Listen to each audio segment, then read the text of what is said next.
The alien ships came out of nowhere on a Tuesday morning. Captain Jimin Park was drinking his coffee at Luna Base when the warning lights started flashing red across every screen in the command center. His coffee cup hit the floor as he jumped up from his chair. "Sir, we have multiple contacts entering the solar system," reported Lieutenant Hyeri Kim from her station. She was the best scientist they had, and her voice was calm even though her hands were shaking. 15 large ships, unknown design. They're heading straight for Earth. Jimin ran to the main display screen. The ships were huge, each one bigger than anything humans had ever built. They moved in perfect formation, like they had done this many times before. Their hulls were dark metal that seemed to eat light, and strange symbols glowed along their sides. "Get me Commander Tae-hyung Lee on the secure channel," Jimin ordered. Tae-hyung was stationed on the hidden defense platform that officially did not exist. Only a few people knew about it, and even fewer knew what it could really do. Tae-hyung's face appeared on the screen. He looked worried but ready. "I see them, Jimin. 15 ships probably carrying thousands of aliens. What are your orders?" "Nothing yet. We stick to the plan. Let them think we're just a young planet with basic technology." Jimin knew this day would come.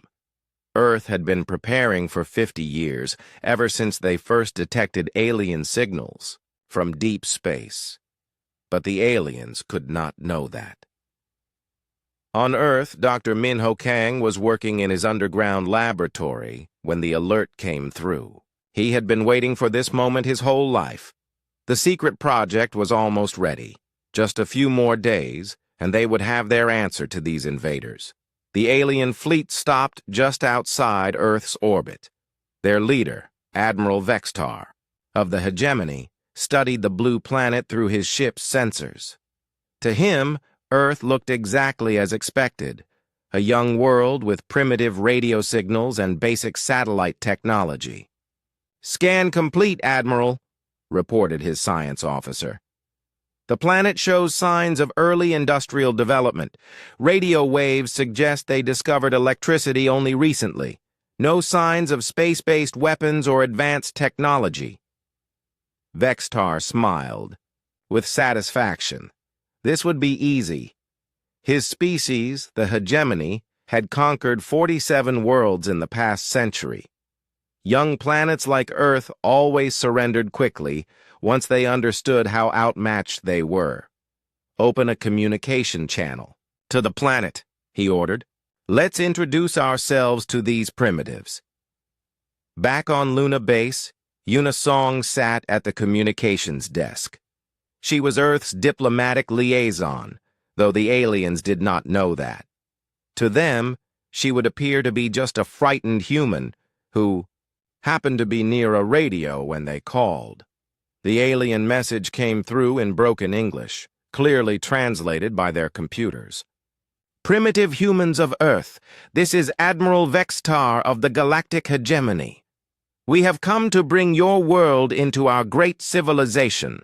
You will surrender immediately and prepare your people for processing. Resistance is futile." Yuna took a deep breath and activated her response. She made her voice sound scared and confused, just like any human would be when meeting aliens for the first time. This is Earth Control. We don't understand. Who are you? What do you want from us?" "We are your new masters," came the reply. "Your planet will become part of our empire. Your people will serve us. In return, we will not destroy your cities. You have one Earth day to prepare for our arrival." The transmission ended. Yuna looked around the command center at her fellow humans. Nobody looked scared.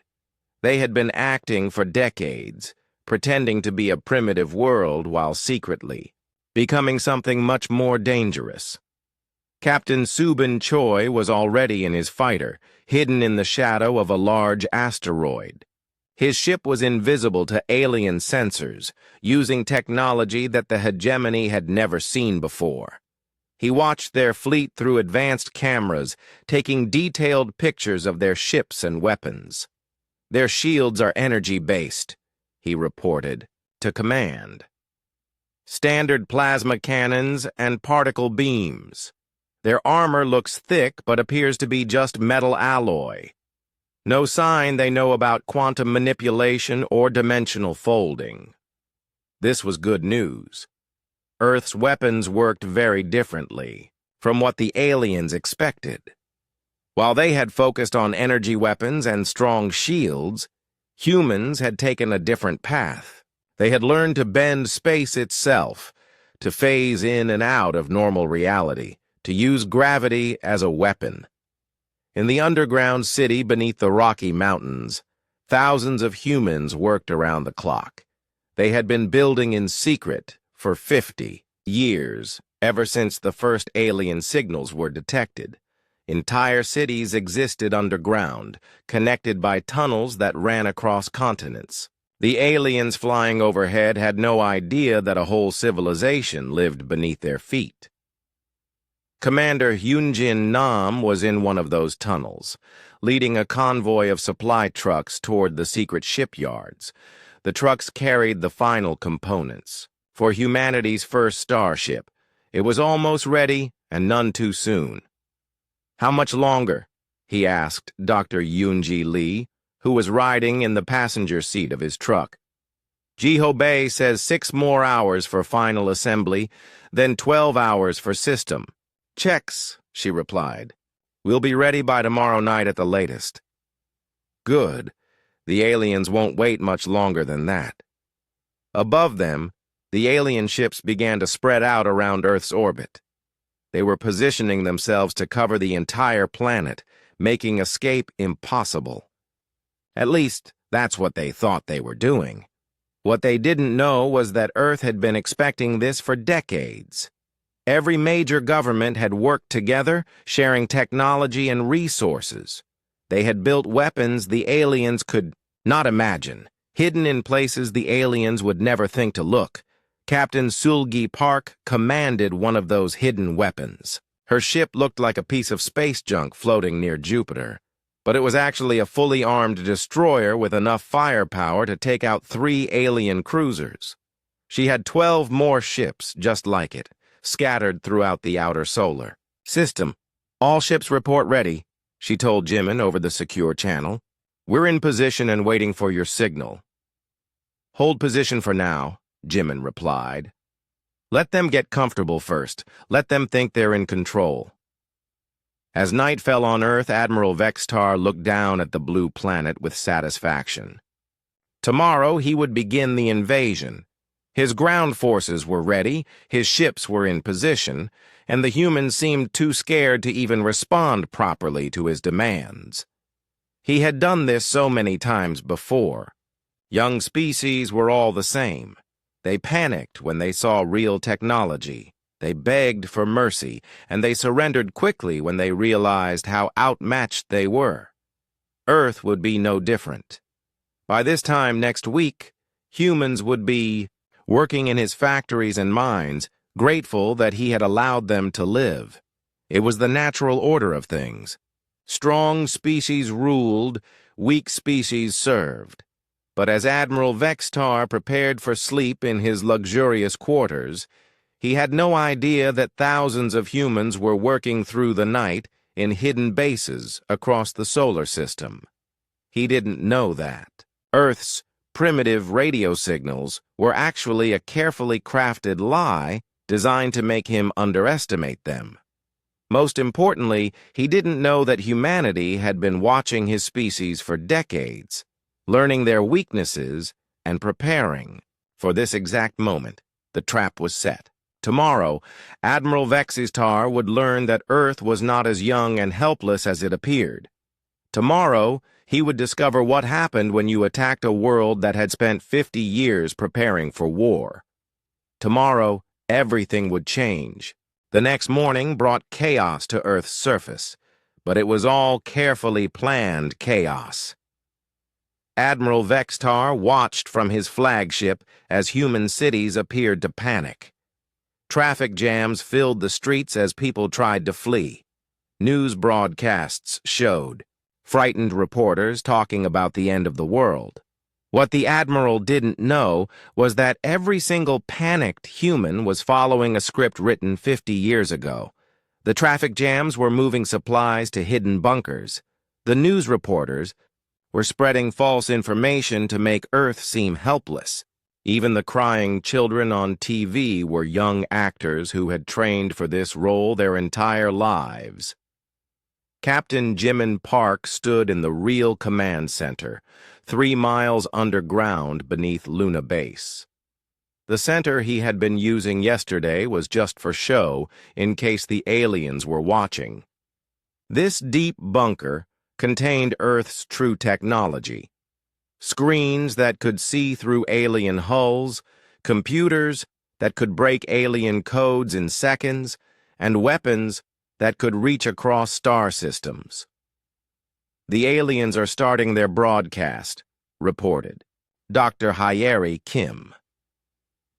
She had moved down to the real lab during the night, along with all the other actors from the surface base.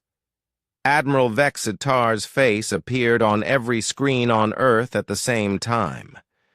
He looked pleased with himself as he began to speak. Humans of Earth, I am Admiral Vextar of the Galactic Hegemony. Your world is now under our protection. We bring you the gift of civilization.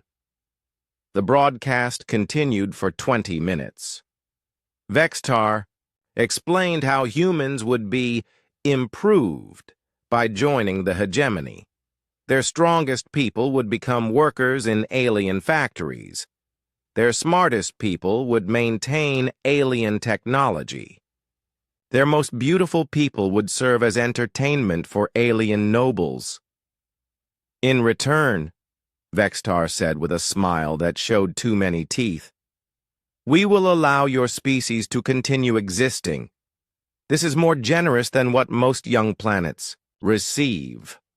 On the surface, humans appeared to react with the fear and confusion that Vextar expected. But in the hidden command centers, Earth's real leaders were laughing. Did he just call us young planets? Asked Commander Tae-Young Lee from his position on the secret defense platform. If only he knew. Captain Subin Choi was still hidden in his stealth fighter near the alien fleet. He had spent the night getting closer to their ships, taking detailed scans of their technology. What he found was both encouraging and insulting. Their computers are at least 200 years behind. Ours, he reported. Their weapon systems are basic energy projection. Their shields work on simple particle deflection. It's like they stopped advancing technologically centuries ago. This made sense to the human commanders. When a species became strong enough to conquer other worlds, they often stopped innovating. Why improve your technology when you could just steal someone else's ideas? The hegemony had probably been using the same basic designs for hundreds of years. Dr. Minho Kang was putting the finishing touches on humanity's secret weapon in his underground laboratory. The starship was finally ready.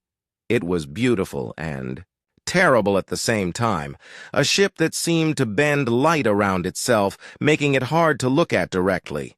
All systems are online, reported Jiho Bai, the chief engineer. The quantum manipulation drives are working perfectly. The dimensional folding weapons are charged and ready. The gravity control systems are responding normally. Minho smiled. Each of these technologies was something the aliens had never seen before. While they had focused on making bigger and stronger versions of old ideas, humans had discovered entirely new ways to manipulate reality itself. Unisong was back at her communications post, still pretending to be a frightened human leader. The aliens had demanded that Earth's government send representatives to negotiate surrender terms. She was supposed to be the scared diplomat begging for mercy. "Please," she said into the microphone, making her voice shake with fake fear. "We don't want any trouble. Our people are just farmers and workers. We don't have any weapons that could threaten you. Can't we just work something out?" The alien officer on the other end laughed. "Your people will work something out, human. You will work in our mines and factories. Your children will be raised to serve the hegemony. Consider it an honor." Behind Yuna, other humans were working frantically at computers, but they weren't trying to figure out how to surrender. They were hacking into the alien ship's systems, stealing information, and preparing for the attack that was coming. Nari Lim was one of the few humans who actually believed the aliens were superior. She had been recruited by the hegemony's advanced scouts months ago and thought she was helping her species by working with the invaders. She stood on the bridge of Vexatar's flagship, pointing to places on Earth's map. "The humans have their military bases here and here," she said, not knowing that those bases had been abandoned years ago. "Their governments meet in these cities. If you capture these locations, the rest will surrender quickly." Vextar nodded approvingly. "Excellent work, human. You will be rewarded when this world is under our control. Your species could learn much from your example." Nari felt proud, not realizing that every piece of information she had given the aliens was false. The real military bases were hidden underground or in space. The real government leaders were in bunkers the aliens couldn't detect. Even her own family thought she was dead, killed in a car accident when she first made contact with alien scouts. Captain Sulgi Park was waiting in her disguised ship near Jupiter. Her crew was getting restless after hours of waiting, but they all understood the plan. Earth needed the aliens to commit fully to their attack before the humans revealed their true strength. "Captain," reported her weapons officer, "we're receiving movement orders from Earth Command. All ships are to begin moving to attack positions, but maintain stealth until the signal is given." "Understood," Sulgi replied. "All ships, begin your approach. Remember, the aliens cannot see us coming if we stay in the shadow zones. Use the gravity wells of the outer planets to mask your engine signatures." 12 human ships began moving through the solar system like ghosts. Each ship looked like space debris or a small asteroid to alien sensors, but each one carried enough firepower to destroy an entire alien battle group.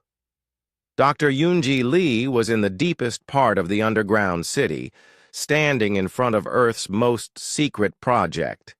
It wasn't just one starship they had built. It was an entire fleet. 24 ships sat in the massive hidden hangar, each one representing a different approach to space warfare. Some ships were built for speed, able to move faster than light by folding space around themselves. Others were built for stealth, able to become completely invisible by shifting into other dimensions.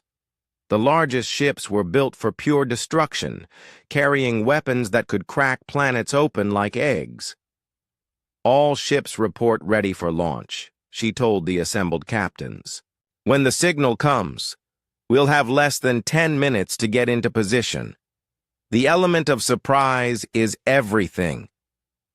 Commander Hyunjin Nam was leading his fighter squadron through the underground tunnels that connected the secret bases.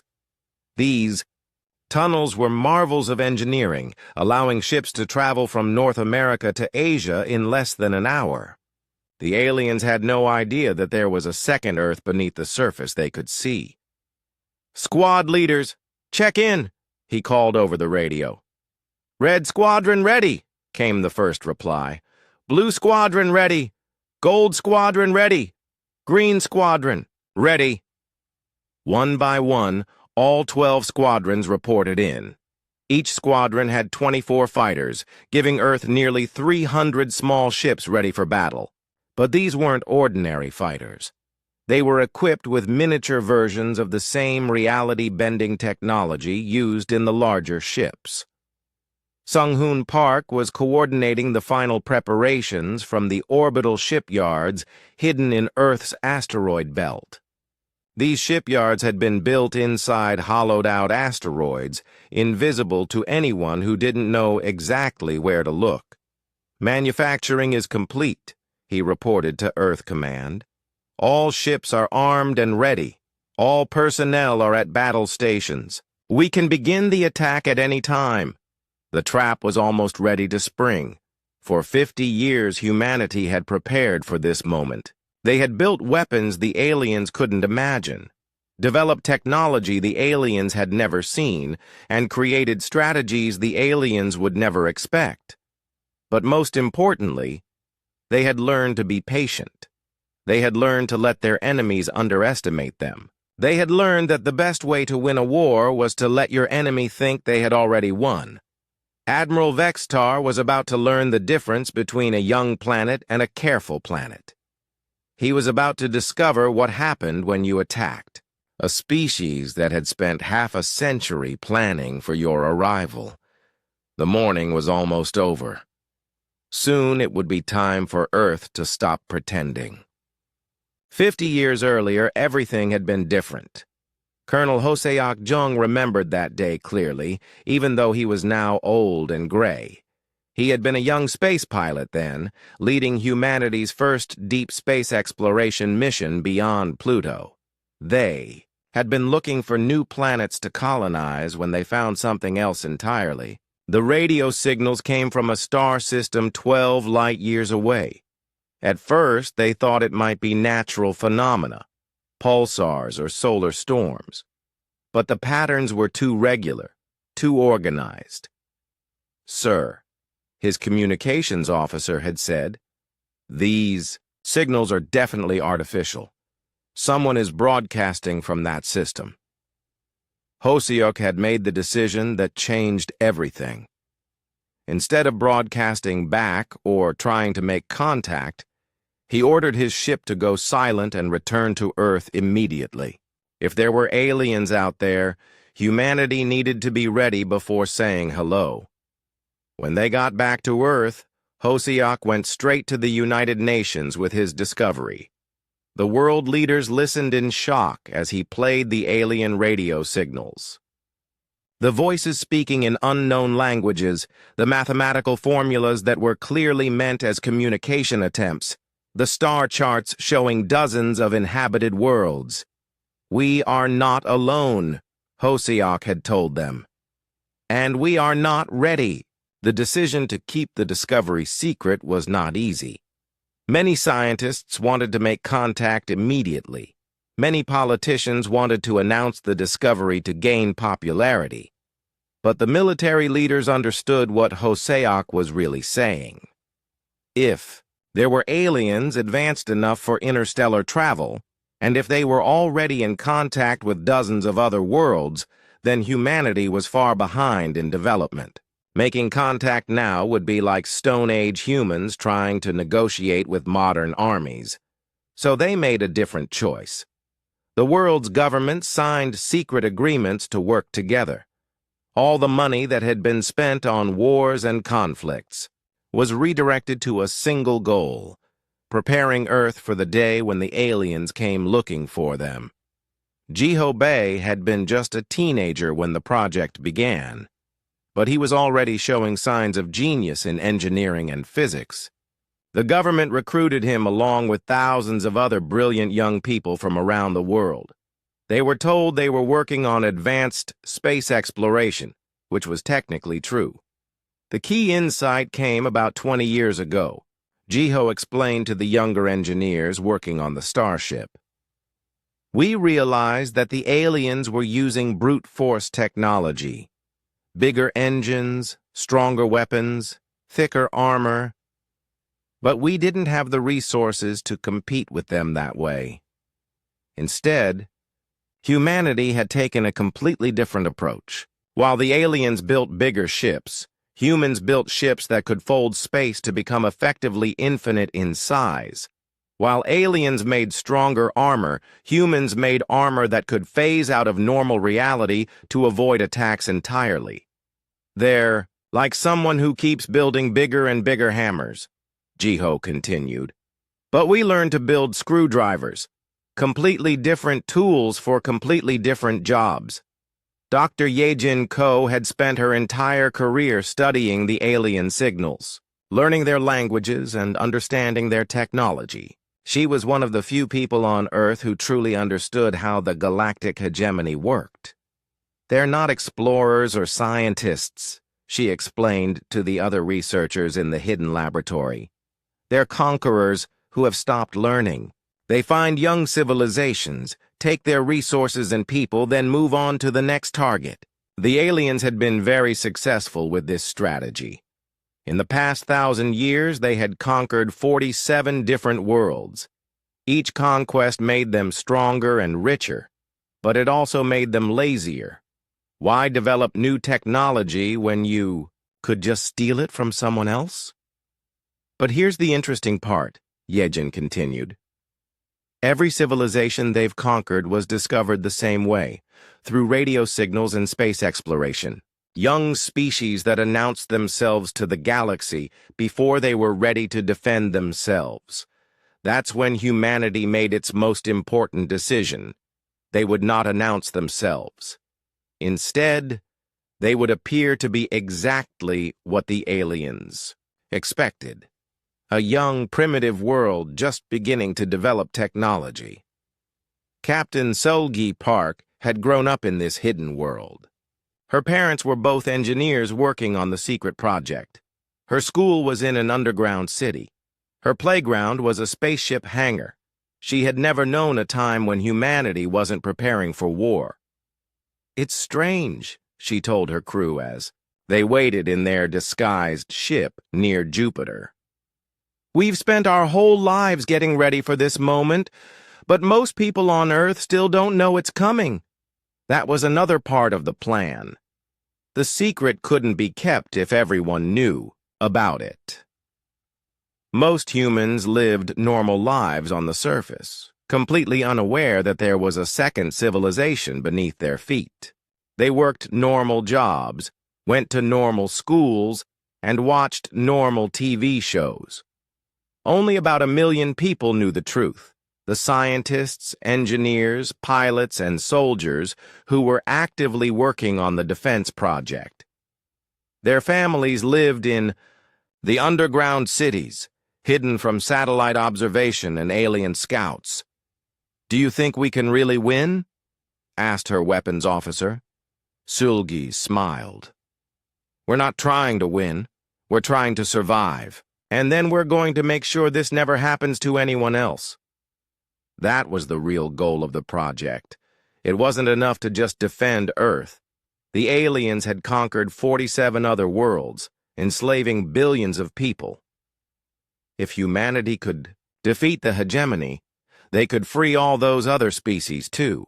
Changbin Li was in charge of the orbital shipyards hidden in the asteroid belt. These massive construction facilities had been built slowly over 30 years, one small piece at a time. From the outside, they looked like natural asteroids, but inside, they contained the most advanced manufacturing systems ever created. "The beauty of our approach," he explained to the visiting engineers, "is that we can build ships faster than the aliens can destroy them. Their ships take years to construct using traditional methods. Our ships are assembled by programmable matter in a matter of hours." The programmable matter was one of humanity's greatest discoveries. Instead of building things out of metal and plastic, they had learned to create materials that could reshape themselves into any form needed. A single block of programmable matter could become a computer, a weapon, a piece of armor, or even an entire spaceship. "If this battle goes badly," Changbin continued, "we can have a completely new fleet ready within days. The aliens will never be able to keep up with that kind of production speed? Dr. Yoonji Lee was thinking about the moral implications of what they were about to do. Humanity was planning to attack without warning, using weapons the aliens had never seen before. Some people might call that unfair or dishonorable, but then she thought about the 47 worlds that had already been conquered. She thought about the billions of people who had been enslaved. She thought about the children who had been taken from their families to work in alien factories. The aliens chose to be conquerors, she said to her assistant. They chose to attack worlds that couldn't defend themselves. They chose to enslave species that only wanted to live in peace. We didn't start this war. We're just going to finish it. The moral weight of defending an entire planet was enormous. If they failed, humanity would join the list of conquered species. Earth would become just another slave world.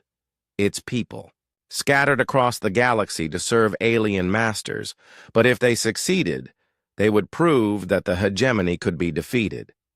Other species might find the courage to rebel. The galaxy might finally be free from the tyranny that had ruled it for 1,000 years.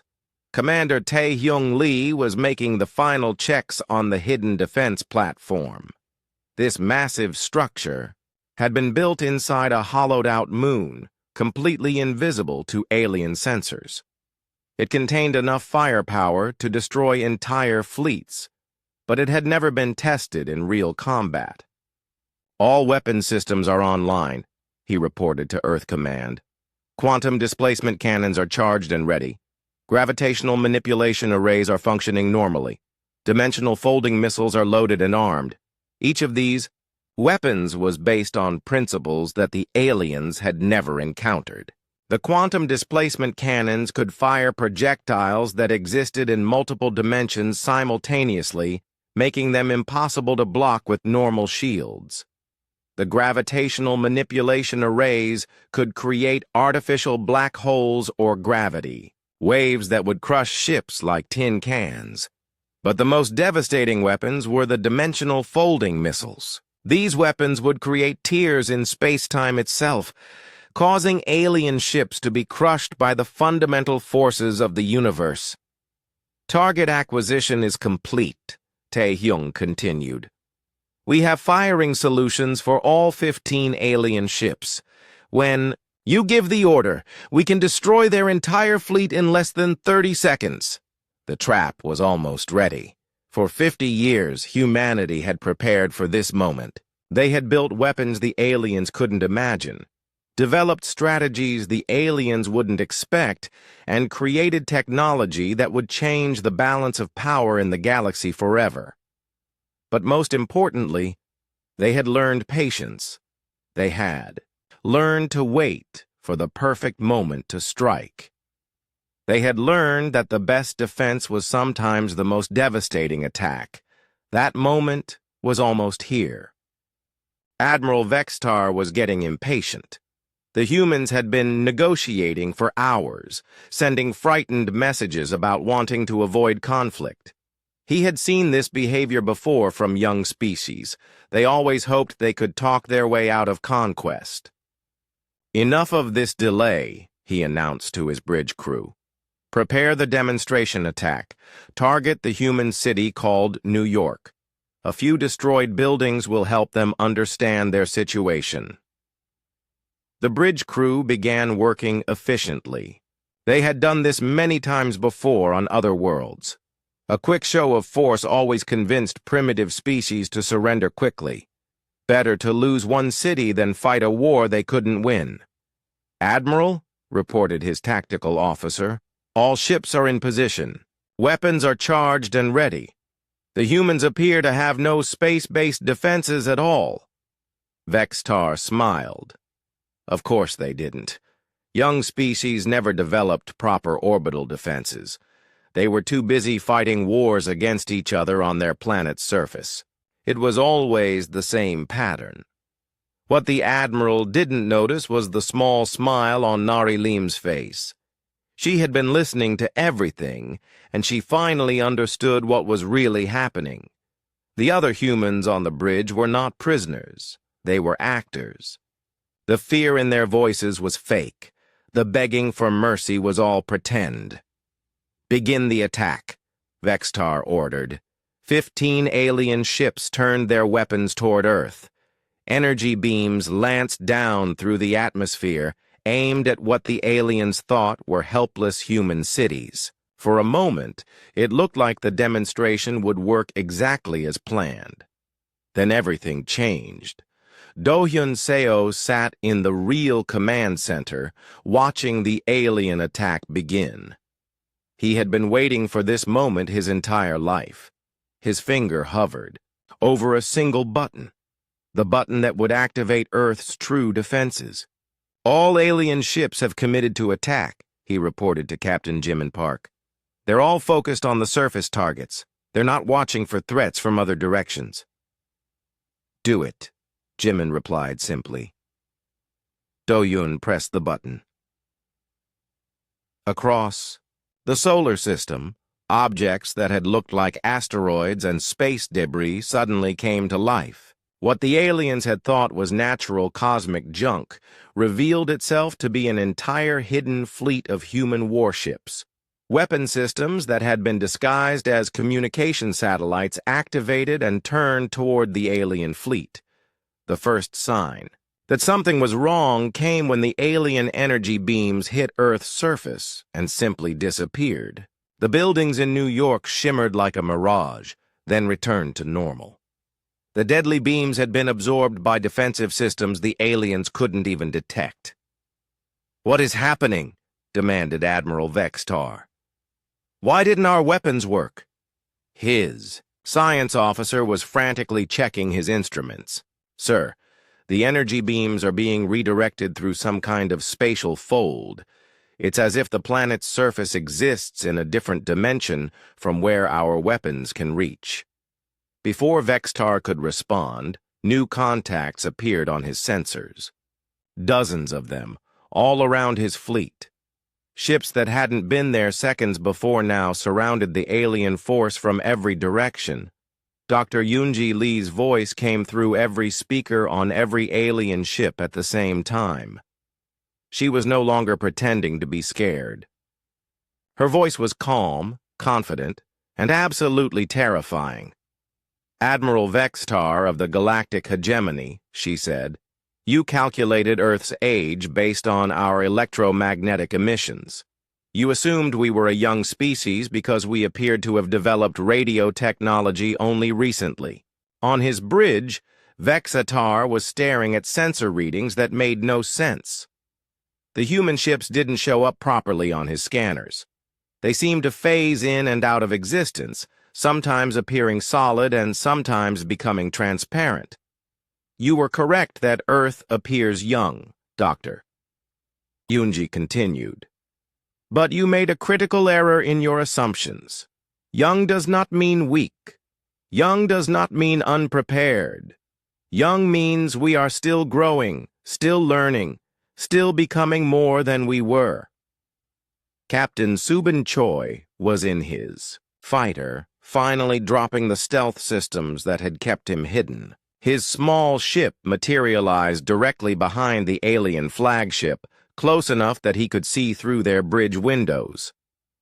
"You want to know how young Earth really is?"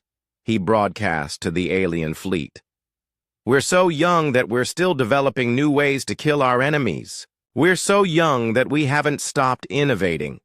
We're so young that we keep surprising ourselves with what we can do." The aliens tried to turn their weapons on the human ships, but their targeting systems couldn't lock on. The human vessels seemed to exist in multiple places at once, making it impossible to hit them with conventional weapons.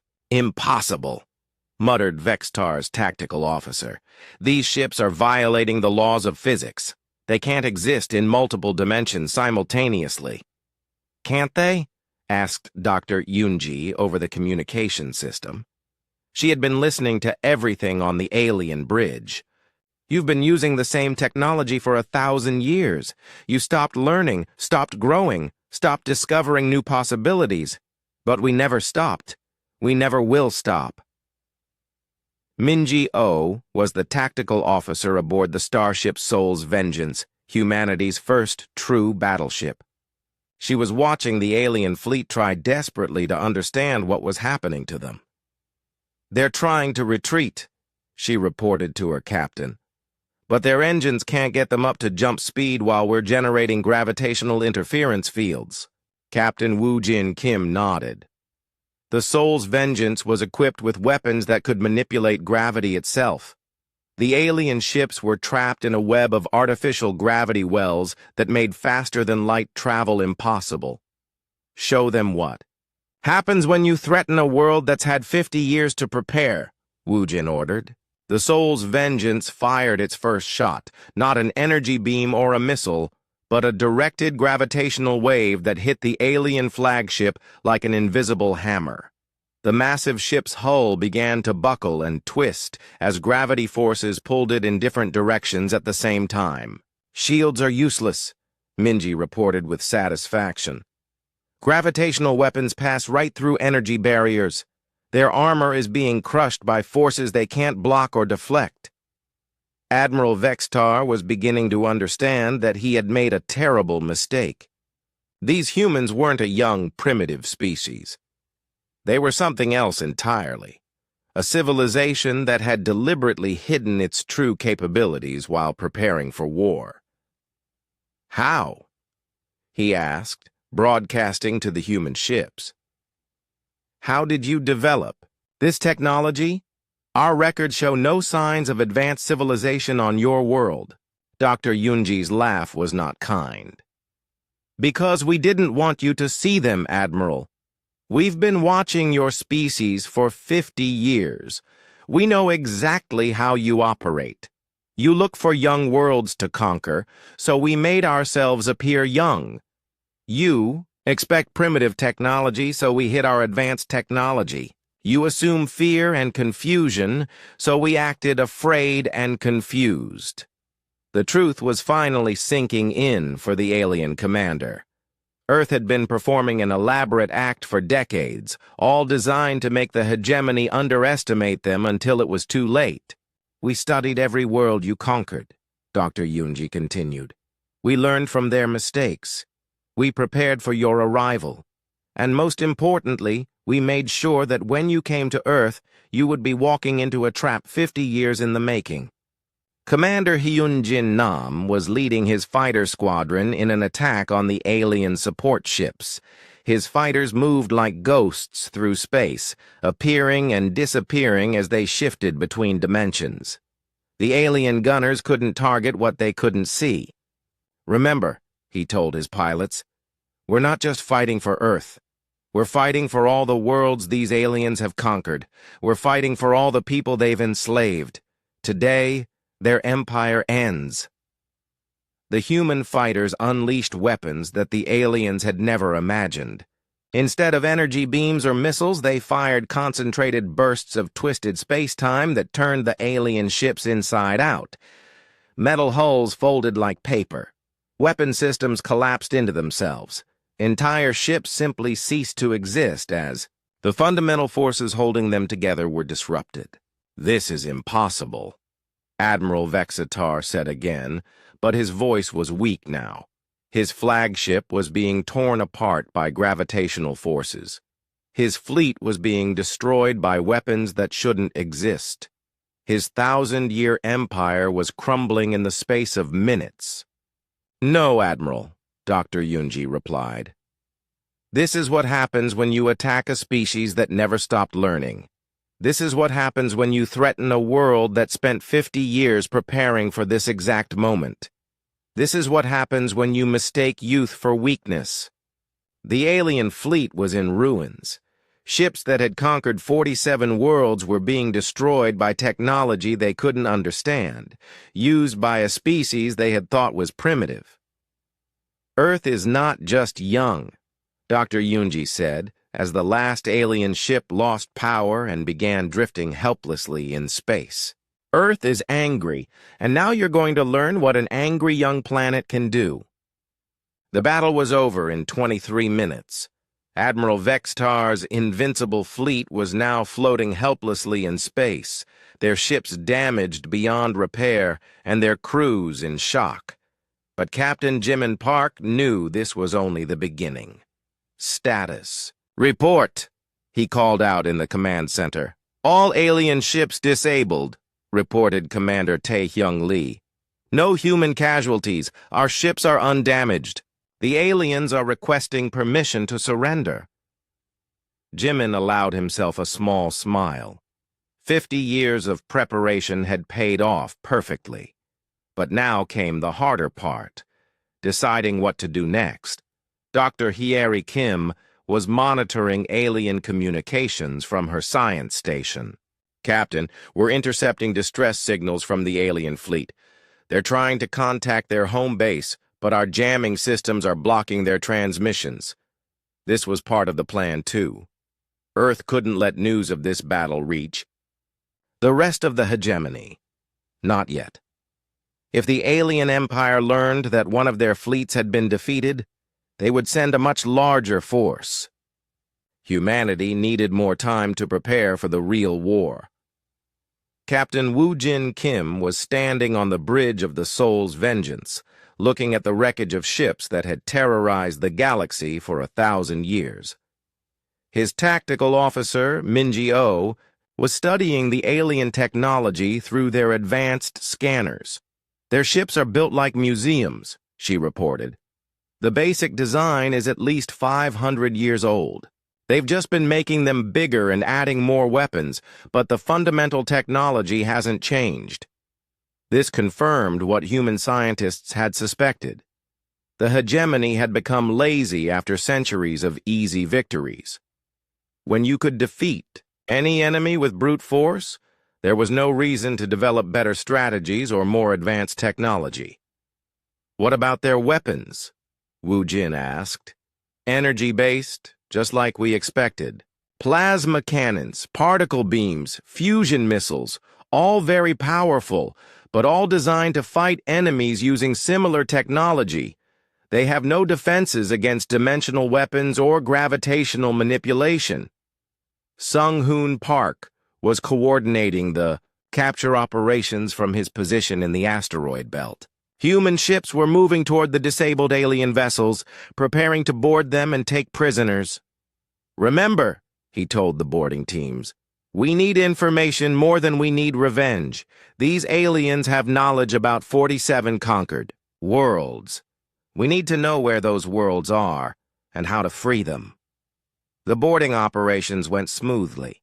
The alien crews were too shocked to resist. They had never lost a battle before, and they couldn't understand how a primitive species had defeated them so easily. Nari Lim was still on Admiral Vextar's bridge when the human boarding party arrived. She finally understood the truth about her own people, and she felt ashamed of how easily she had been fooled by alien propaganda. "Please," she said to the human soldiers, "I know I worked with them, but I thought they were helping us. I didn't know Earth was ready to fight back." The team leader, Sergeant Taemin Sohn, looked at her with a mixture of pity and disgust. "You helped them plan to enslave your own species. You gave them information about human cities and military bases. But those bases were fake, weren't they?" Nari asked hopefully. "You made sure the information I gave them was wrong." "That's not the point," Taemin replied. "You were willing to betray your own people because you thought the aliens were stronger. What happens when the next enemy shows up? Will you betray us again?" It was a hard question, and Nari didn't have a good answer. She had let fear make her into a traitor, and now she would have to live with that choice for the rest of her life. Admiral Vextar was brought to the Soul's Vengeance as a prisoner.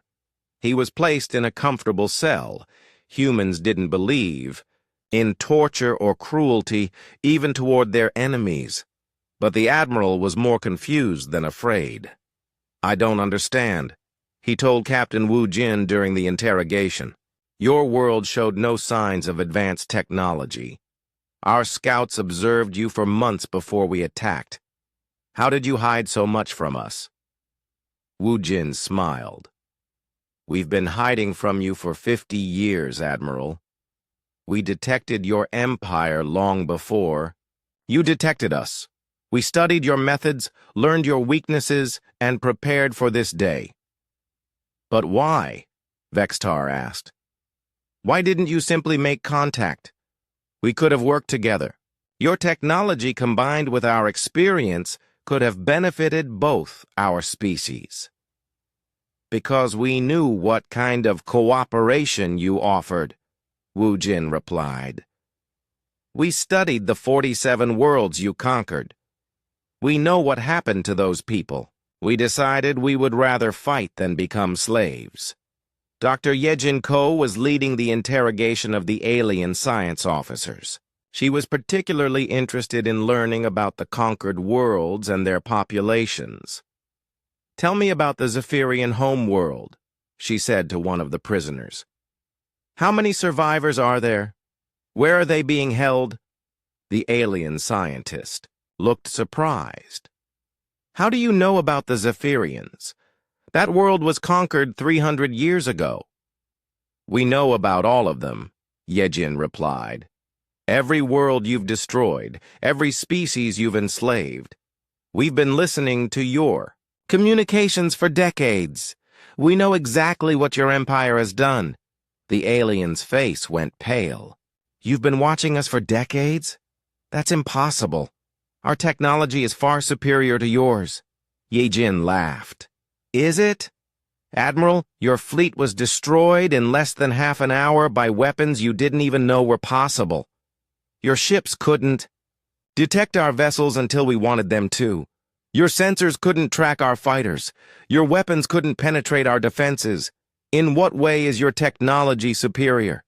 The question hung in the air without an answer. The aliens were beginning to realize that everything they thought they knew about technological superiority was wrong. Captain Soyeon Choi was preparing for the next phase of the operation. While the interrogations continued, her ship was being loaded with supplies for a long journey. Earth was about to take the war to the enemy. Are you ready for this? Asked her first officer, Lieutenant Changbin Lee. We'll be heading into the heart of alien space, with no backup and no support. We'll have backup, Soyeon replied. Every slave world we liberate will join the fight. Every conquered species we free will become our ally. By the time we reach the hegemony homeworld, we won't be alone. This was the real strategy. Earth couldn't defeat the entire alien empire alone. It was simply too big. But they could start a rebellion that would spread across the galaxy. They could give hope to the conquered species and weapons to the enslaved peoples. Admiral Chae Young. Han was coordinating the overall strategy from her command ship. She had spent years studying military history, learning from the great generals and admirals of Earth's past. Now she was applying those lessons to galactic warfare. The key to defeating an empire, she explained to her staff, is not to attack its strength, but to attack its weakness. The hegemony's weakness is that it rules through fear. If we can show that they can be defeated, their entire empire will start to collapse.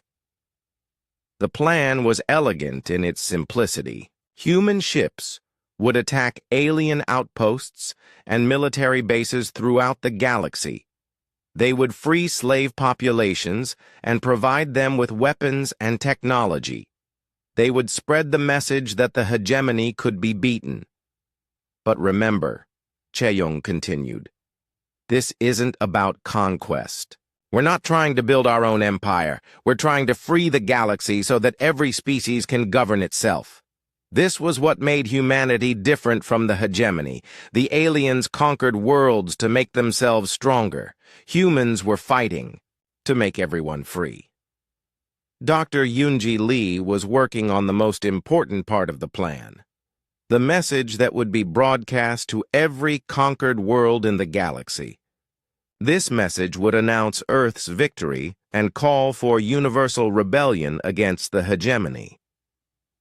"People of the galaxy," she wrote, "for 1,000 years you have lived under the rule of the hegemony. You have been told that resistance is impossible, that their technology is too advanced, that their power is too great to challenge."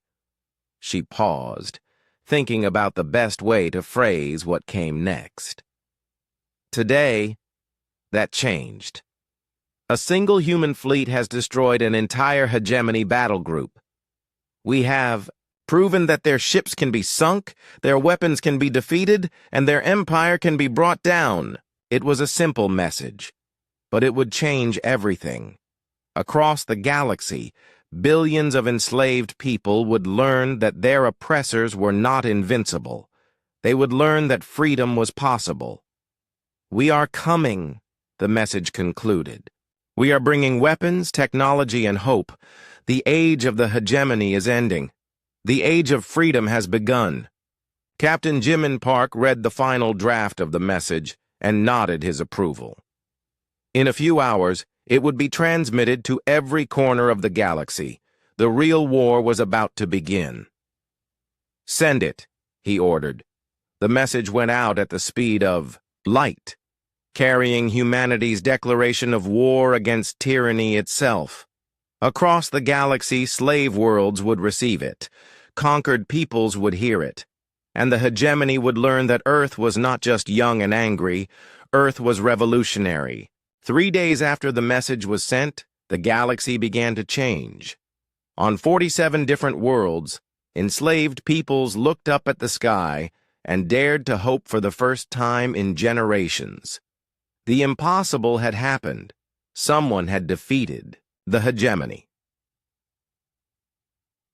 Captain Soyeon Choi was leading the first liberation mission to the Zephyrian homeworld. Her ship, the Busan Rising, carried weapons and supplies for the rebels who had been hiding in the mountains for 300 years. But more importantly, it carried proof that freedom was possible. "Approaching the Zephyrian system," reported her navigator, Lieutenant Minho Kang. "We're detecting multiple hegemony ships in orbit around the planet." "How many?" Soyeon asked. 12 patrol ships and 1 heavy cruiser. Standard occupation force. They don't appear to have detected us yet." The Busan Rising was using the same stealth technology that had kept Earth hidden for 50 years. To the alien sensors, it looked like a small asteroid drifting through space. The hegemony had no idea they were about to be attacked. "Take us in closer," Soyeon ordered. "I want to see what we're dealing with." On the planet's surface, the Zephyrians had been living as slaves for 3 centuries. Their once proud civilization had been reduced to mining operations and factory work. Their children were taken away to serve alien masters. Their culture was forbidden, their language suppressed. But in the deep caves beneath Mount Kiros, a small group of rebels had kept the flame of freedom alive. Elder Zyron was one of the last Zephyrians who remembered life before the conquest. He was teaching the younger generation about their history when the message from Earth arrived. "Is it true?" asked one of the young rebels. "Can the hegemony really be defeated?" Zyron looked at the communication device they had built from salvaged alien technology.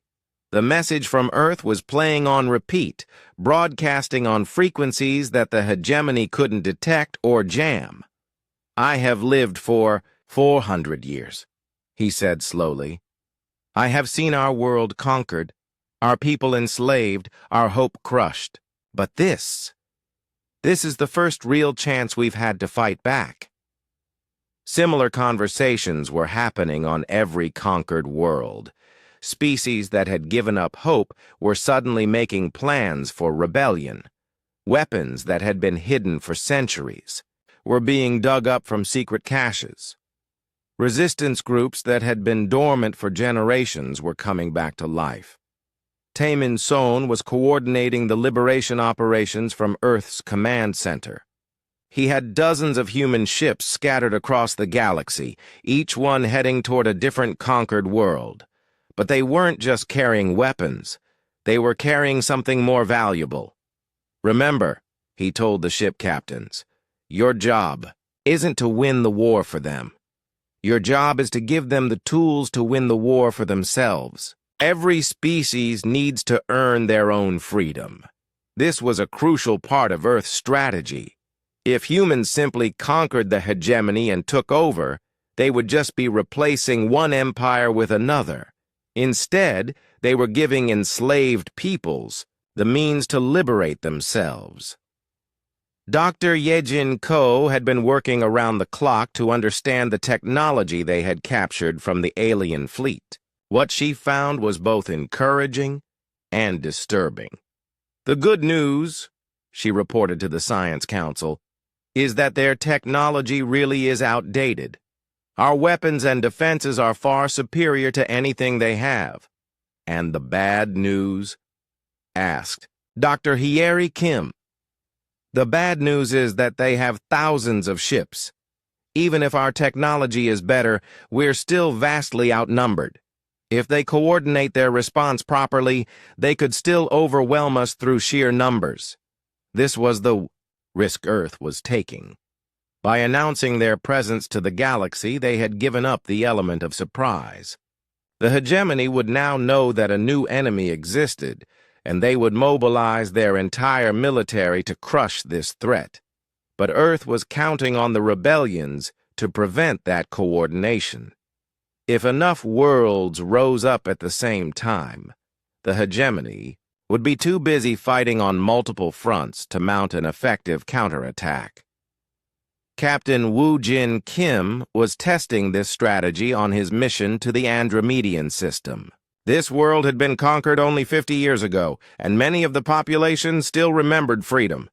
They should be ready to fight. "We're receiving a transmission from the surface," reported Minji-O. "It's from someone calling himself General KXTAR of the Andromedian Liberation Front. Put him through," Woo Jin ordered. The alien face that appeared on the screen was scarred and weathered, but his eyes burned with determination.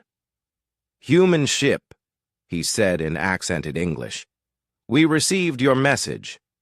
We have been waiting for this moment for 50 years. "What do you need from us?" Woo Jin asked. "Weapons that can penetrate hegemony shields, communication equipment that they cannot jam, and proof that other worlds are fighting back. Our people need to know they are not alone." It was the same request they were getting from every rebel group. The conquered species weren't asking humans to fight their battles for them. They just wanted the tools to fight effectively. "We can provide all of that," Woo Jin replied, "but we need something from you in return. Information about hegemony military bases, ship movements, and supply lines. If we're going to win this war, we need to know everything about the enemy." The exchange of information was already beginning to pay off. Each liberated world provided intelligence that helped the next mission. Human forces were learning about hegemony weaknesses and tactical patterns that could be exploited. Sung-Hoon Park was analyzing the data from the orbital shipyards. "We're starting to see patterns in their response," he reported to Admiral Chae-Young. "Han, the hegemony is pulling ships back from their outer territories to protect their core worlds. That's leaving their conquest fleets vulnerable. This was exactly what Earth had hoped for. The alien empire was so large that it couldn't defend everything at once. By forcing them to choose between protecting their homeworld and maintaining their conquests, humans were creating opportunities for rebellion." "How many worlds have declared independence so far?" Chae-Young asked. 12 confirmed, with another 20 showing signs of active resistance. The hegemony is losing control of their empire faster than they can respond to it. But the aliens were beginning to adapt. Reports were coming in of brutal crackdowns on worlds that showed signs of rebellion. The hegemony was willing to destroy entire populations rather than lose control of them. Dr. Yoonji Lee was monitoring these reports with growing concern. "They're committing genocide on the Alteran homeworld," she told Captain Jimin Park. 2 billion people dead in the last 24 hours. It was the dark side of liberation. By encouraging rebellion, Earth had also triggered massive retaliation from the hegemony. Billions of innocent people were dying because of humanity's war for freedom. "Do we stop?" Jimin asked quietly. "Do we call off the rebellions to save those lives?" It was the hardest decision any military commander could face. Continue the war and watch innocents die, or surrender and condemn entire species to eternal slavery. "No," Dr. Yoonji said firmly. "If we stop now, those people died for nothing. If we continue, they died for freedom. The hegemony is the one choosing genocide, not us." Captain Sulgi Park was leading a rescue mission to evacuate survivors from worlds where the crackdowns were most severe. Her ship was equipped with dimensional folding technology that allowed it to hide entire populations in pocket universes until they could be relocated to safe worlds. "We've got 50,000 refugees from the Alteran system," she reported. "Their homeworld is gone, but their people are alive. They want to join the fight." This was becoming a pattern. Even when the hegemony destroyed their worlds, the survivors were joining the human cause. Every atrocity made the rebellion stronger, not weaker. Changbin Li was working on the industrial side of the war effort. "We're producing ships and weapons faster than the rebels can use them," he reported. "Every liberated world becomes a new manufacturing center. Our production capacity is growing exponentially. The programmable matter technology was proving its worth. Human engineers could set up manufacturing facilities on any world with basic raw materials. Within days, former slave worlds were producing their own weapons and ships. The hegemony built their empire on stolen resources," Changbin continued. "But now those same resources are being turned against them. Their own conquest is becoming the source of their defeat." Commander Yoonjin Nam was leading fighter squadrons in battles across the galaxy. His pilots were training rebel forces in advanced combat techniques, teaching them how to use human technology effectively. "The key is hit-and-run tactics," he explained to a group of newly liberated pilots. "Don't try to fight the hegemony in pitched battles. Use our stealth technology to strike fast and disappear. Make them afraid to send small patrols, but don't give them targets for their big guns." The training was working.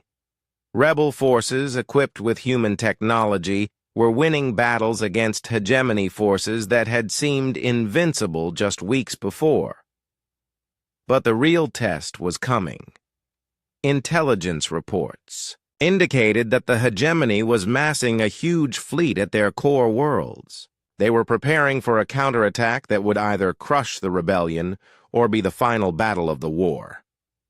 "They're coming," Admiral Cheong-han announced to the assembled fleet commanders. "The largest military force in galactic history. Every ship they have, every weapon they can build, every soldier they can..." The hegemony's response came 6 months after Earth's first message reached the galaxy. Supreme Admiral Korthak, ruler of the entire alien empire, had assembled the largest military force in galactic history.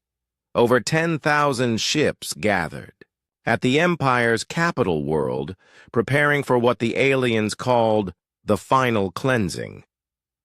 Captain Jimin Park stood in Earth's deep command center, studying the intelligence reports with growing concern.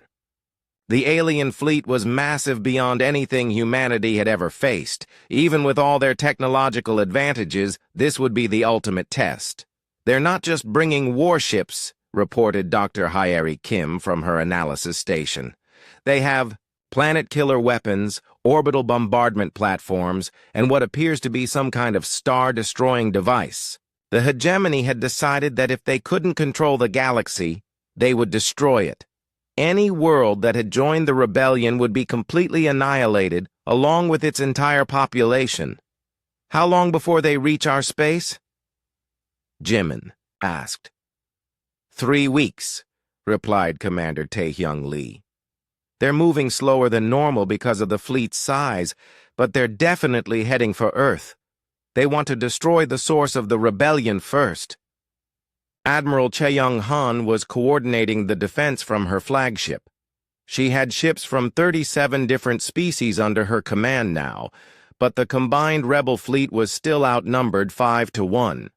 We can't win this battle through conventional tactics, she told her assembled captains. The enemy has too many ships and too much firepower. We need to be smarter, not stronger. Captain Soyeon Choi had returned from her liberation missions to help plan the defense. What about the dimensional weapons? She suggested.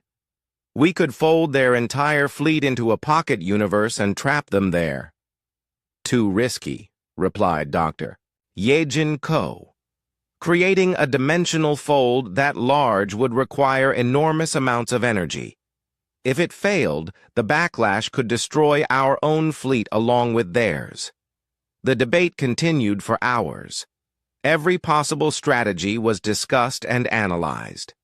Some plans were too dangerous, others were too complicated, and most simply wouldn't work against such overwhelming numbers. Finally, it was Ji-ho Bei who came up with the solution.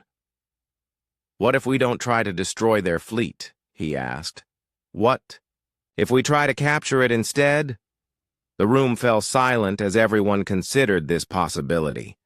Capturing 10,000 enemy ships seemed even more impossible than destroying them. Explain, Admiral Chaeyoung said. The programmable matter, Ji-ho continued. We've been using it to build ships and weapons.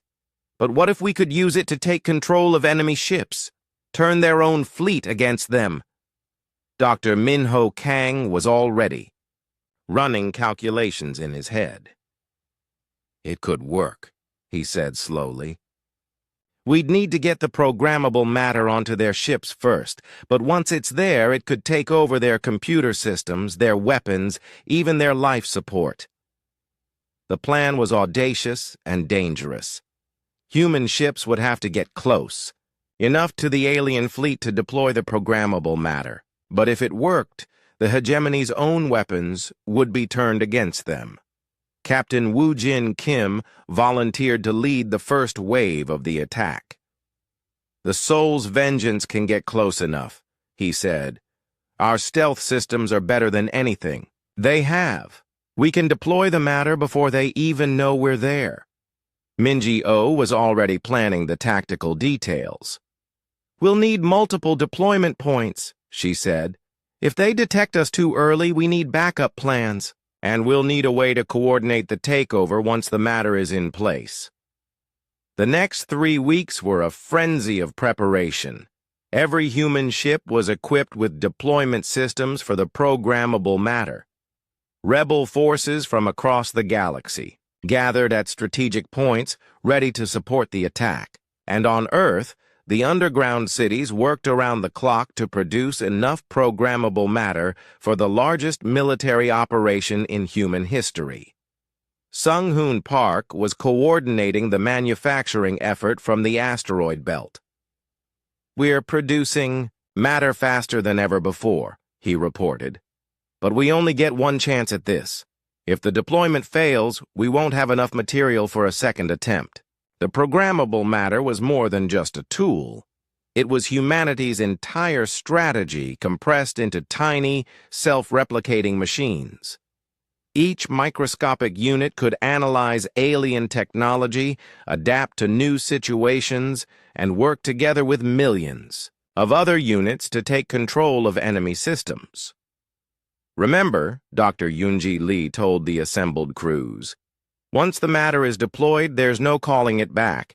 It will take control of every alien ship it can reach, We need to be absolutely sure that our own ships are protected from infection. Human vessels had been equipped with special shielding that would prevent the programmable matter from affecting their systems. But the protection wasn't perfect, and there was always a risk that the matter might turn against its creators. 3 days before the hegemony fleet reached Earth's solar system, the final piece of the plan fell into place. Narration, the former collaborator who had been working to redeem herself, volunteered for the most dangerous part of the mission. "I know their command protocols," she told Captain Jimin Park. "I can get close to their flagship and deploy the matter directly into their command center. But it's a one-way mission." Jimin studied her carefully. "Why? Why would you do this after everything that's happened?" "Because I was wrong," Nari replied simply. "I thought they were stronger than us. I thought resistance was hopeless. I need to prove that I was wrong, even if it costs me my life." The debate over whether to accept her offer went on for hours. Could they trust someone who had already betrayed them once? But in the end, they realized they didn't have a choice. Nari was the only person who knew enough about hegemony command structure to get close to their flagship. 2 days before the battle, Captain Sulgi Park led a reconnaissance mission to observe the approaching enemy fleet. What she saw was terrifying, even by galactic standards. "It's not just ships," she reported back to Earth. "They're pulling entire moons behind them to use as ammunition. They have artificial black holes in containment fields. They're bringing weapons that could crack planets open like eggs." The hegemony had decided that this would be their final battle. They were bringing every weapon they had ever developed, every ship they could build, every soldier they could recruit. If they lost this fight, their empire would fall. If they won, the rebellion would be crushed forever.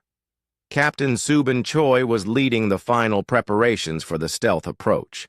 His fighter squadrons would be the first to deploy the programmable matter, getting as close as possible to the enemy fleet before releasing their cargo. "One chance," he told his pilots. "We get one chance to save the galaxy. Don't waste it." The night before the battle, Commander Hyunjin Nam was making his final inspections of the human fleet. Ships from Earth floated alongside vessels from dozens of liberated worlds, all preparing to face an enemy that had ruled the galaxy for 1,000 years. "Are we ready?" asked Changbin Li, who would be commanding one of the support squadrons. "As ready as we can be," Hyunjin replied. "Either we win this battle and free the galaxy, or we lose and everything we fought for dies with us." In the deep command bunker beneath Earth, the final strategy session was taking place. Every major commander was present, either in person or through quantum communication links. The plan was reviewed one last time, contingencies were discussed, and final orders were given. "Remember," Admiral Chae-Young-han told the assembled officers, "we're not just fighting for Earth. We're not just fighting for the liberated worlds. We're fighting for every enslaved person in the galaxy. We're fighting for the right of every species to govern itself. We're fighting for freedom itself." Dr. Yori Lim was monitoring the approach of the enemy fleet from her sensors. "They'll be in weapons range in 18 hours, she announced. "After that, there's no going back." Captain Jimin Park looked around the command center at the people who had become his family over the past months. Scientists and soldiers, humans and aliens, all united in their determination to end 1,000 years of tyranny. "Then let's make sure we're ready to meet them," he said. The largest battle in galactic history was about to begin. On one side, the hegemony's 10,000 ships carrying the weight of a 1,000-year empire. On the other side, humanity's tiny fleet carrying the hopes of every enslaved world in the galaxy. But Earth had one advantage the aliens didn't know about. They weren't just young and angry anymore. They were young, angry, and very, very clever. The Battle of Sol began at dawn on Earth's eastern hemisphere. Supreme Admiral Korthak's massive fleet dropped out of faster-than-light travel at the edge of the solar system, their 10,000 ships stretching across space like a metal wall of death. "All ships, battle positions," commanded Admiral Che-Young-han from her flagship. The combined rebel fleet, barely 2,000 ships from 37 different species, moved to meet them. It looked hopeless, but appearances had been deceiving. Humanity's enemies from the very beginning. Captain Subin Choi led the first wave of stealth fighters toward the alien fleet. His squadron was invisible to hegemony sensors, carrying the programmable matter that would either save the galaxy or doom it forever. "Remember," he told his pilots, "get as close as possible before deployment. The matter needs direct contact with their hull to begin the infection process." Supreme Admiral Korthak watched the approaching rebel fleet with satisfaction. 2,000 ships against 10,000, he said to his bridge crew. "This rebellion ends today." What the Admiral didn't see were the tiny fighters approaching from 6 different directions, each one carrying enough programmable matter to take control of an entire battle group. Nari Lim was in the most dangerous position of all. Her small ship was disguised as a hegemony courier vessel, heading directly for the alien flagship. She had volunteered for this mission knowing she probably wouldn't survive, but she was determined to prove her loyalty to Earth. "Flagship Dominator. This is Courier Vessel 77 Alpha requesting docking permission," she transmitted, using codes she had learned during her time as a collaborator.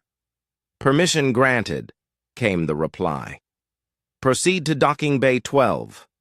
It was working. The aliens still trusted her enough to let her approach their most important ship. In a few minutes, she would be close enough to deploy the programmable matter directly into their command center.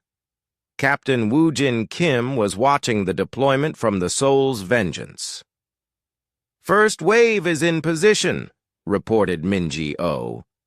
"All fighters, report ready for deployment." "Do it," Woo-Jin ordered. Across the battle zone, human fighters released their cargo. Millions of microscopic machines spread through space, invisible to alien sensors, but deadly to alien technology. The programmable matter drifted toward the hegemony ships like a technological plague. The first sign that something was wrong came when a hegemony cruiser suddenly stopped firing. Its weapon systems went silent, its engines shut down, and its communication systems began broadcasting on rebel frequencies. "What is happening to the Retribution?" demanded Supreme Admiral Korthak. Before anyone could answer, another ship went silent, then another. Within minutes, entire sections of the hegemony fleet were going dark as the programmable matter spread from ship to ship. "We're under attack," shouted the Admiral's tactical officer. "But I can't see the enemy. Our ships are just stopping." Nari Lim had reached the flagship's docking bay. She stepped out of her ship carrying a small container of programmable matter, hidden inside what appeared to be a routine diplomatic pouch. "Welcome aboard," said the hegemony officer who met her. "The Supreme Admiral is waiting for your report." "I have important intelligence about human weaknesses," Nari replied, following the officer toward the command center. "Information that could end this rebellion quickly." She was taken directly to the bridge, where Supreme Admiral Korthak was, frantically trying to understand what was happening to his fleet. It was the perfect opportunity. "Admiral," Nari said, approaching his command chair, "I have critical information about the human attack." As she spoke, she opened the diplomatic pouch and poured the programmable matter directly onto the flagship's central computer console. The microscopic machines immediately began spreading through the ship's systems. "What did you just do?" demanded Korthak. But it was already too late. The flagship's computers began displaying human symbols. The weapons systems turned toward other hegemony ships. The communication array started broadcasting surrender messages to the entire fleet. "The humans send their regards," Nari said with a smile, just before the ship's security systems, now under human control, surrounded her with protective energy shields. Across the battle zone, the effect was spreading faster than anyone had expected. The programmable matter was not just taking control of individual ships. It was learning from each conquest and becoming more efficient with every new target. Captain Sulgi Park was coordinating the rebel response from her command ship. "Confirmed. Takeovers on 60% of the hegemony fleet," she reported. "The matter is spreading faster than our most optimistic projections." But the aliens were beginning to adapt. Ships that hadn't been infected yet were falling back, creating distance between themselves and the spreading technological plague. "They're trying to regroup," warned Commander Hyunjin Nam. "If they coordinate their remaining forces, they could still overwhelm us." That's when the second phase of Earth's plan activated. The ships that had been taken over by the programmable matter didn't just stop fighting, they turned their weapons on their former allies. 6,000 hegemony ships suddenly became part of the rebel fleet. "Impossible!" screamed Supreme Admiral Korthak, as his own flagship's weapons targeted the remaining alien vessels. "Our ships are attacking each other!" Dr. Yunji Lee's voice came through every speaker on every ship in the battle zone, both human and alien. "Supreme Admiral Korthak, this is Dr. Yunji Lee of Earth. Your empire is finished. Surrender now and spare the lives of your remaining crews." But Korthak was beyond reason. 1,000 years of conquest and domination had ended in a single battle. His empire was literally turning against itself, and he couldn't accept the reality of total defeat. "All remaining ships ramming speed," he ordered. "If we cannot win, we will take these rebels with us to destruction." The 4,000 ships still under hegemony control began accelerating directly toward Earth, their captains determined to die in one final devastating attack.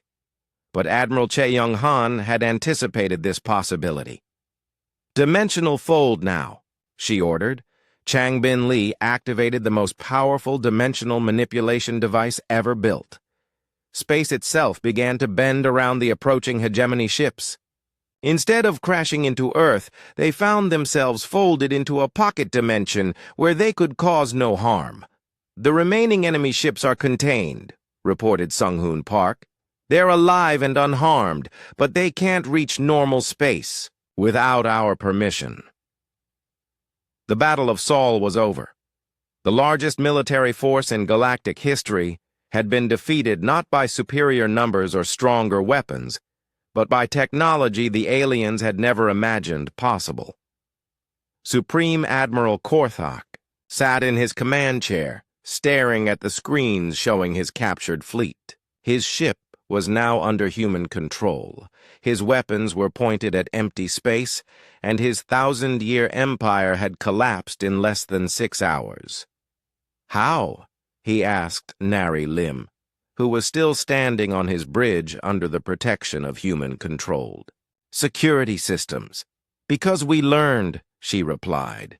"We learned from every world you conquered. We learned from every mistake our predecessors made. We learned that youth isn't weakness, it's potential." Captain Jimin Park's face appeared on the flagship's main screen. "Admiral Korthak, in the name of the Galactic Liberation Coalition, I accept your surrender. Your crews will be treated with dignity and respect. Your ships will be returned to the species you stole them from, and you will face trial for crimes against 47 worlds." The formal surrender took place 3 days later on Earth's moon. Representatives from every liberated world gathered to witness the end of the hegemony's reign. Supreme Admiral Korthak signed the surrender documents with hands that shook from more than age. "What happens now?"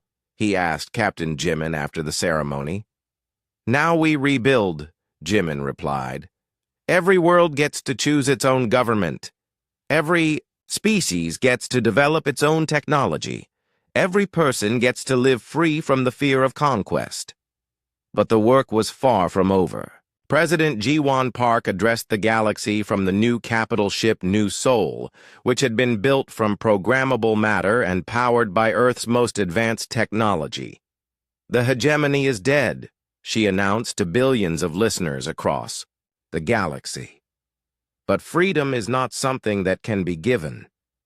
It must be earned and protected by each generation. "We offer our friendship and assistance to all species, but we will never seek to rule over others as the hegemony did."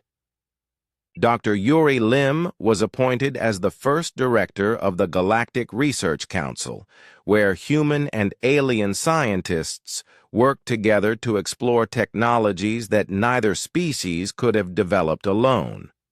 The combination of human innovation and alien knowledge was already producing discoveries that amazed everyone. "We're learning things about the universe that we never thought possible," she reported to the council. "Faster-than-light communication, matter replication on a stellar scale, and what appears to be technology for traveling between galaxies." The liberated worlds were eager to share their knowledge with their rescuers. Each species brought unique perspectives and capabilities that enhanced the collective understanding of science and technology. Taemin Sohn was coordinating the massive effort to rebuild the galaxy's infrastructure. Former slave worlds needed new governments, new economies, and new ways of life. It was a challenge that would take decades to complete. The ASD